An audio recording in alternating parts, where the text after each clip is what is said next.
We're going to give only one example, and then we're going to go into this thing that the Usha research has to offer.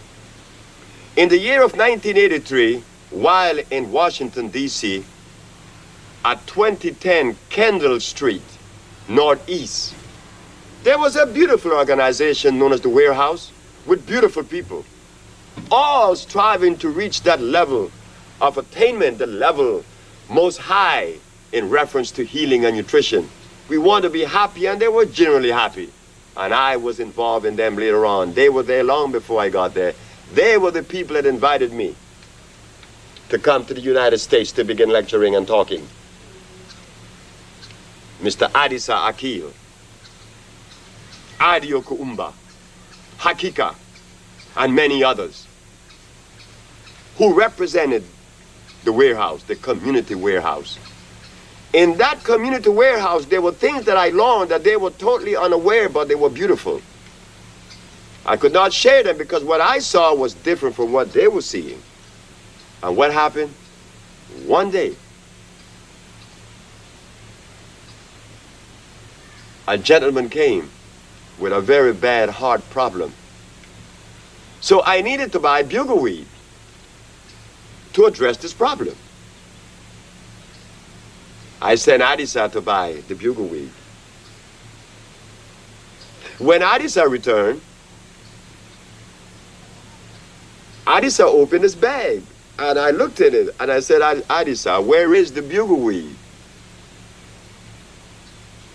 He said, this is a bugleweed. I said, no, it's not.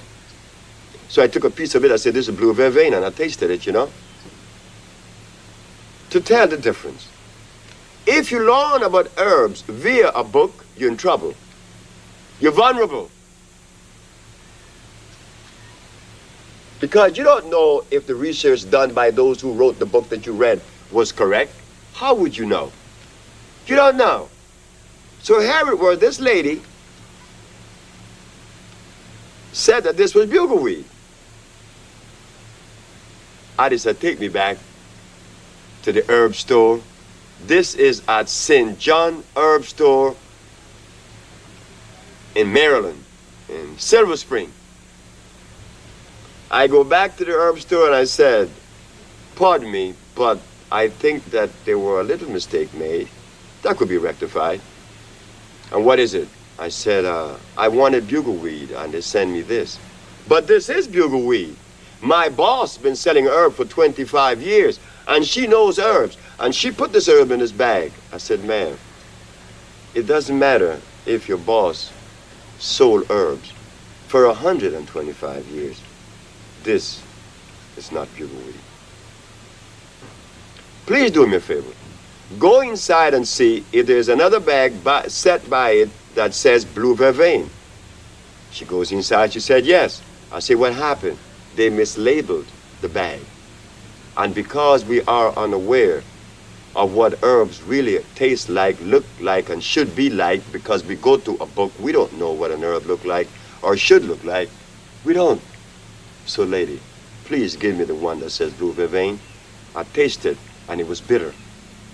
And the lady said, one is bitter and one is sweet. I said, yes. The bugleweed is bitter. She gave it to me. She realized that armchair research doesn't help too well. Armchair research helps but very few people. Field research is necessary in reference to healing.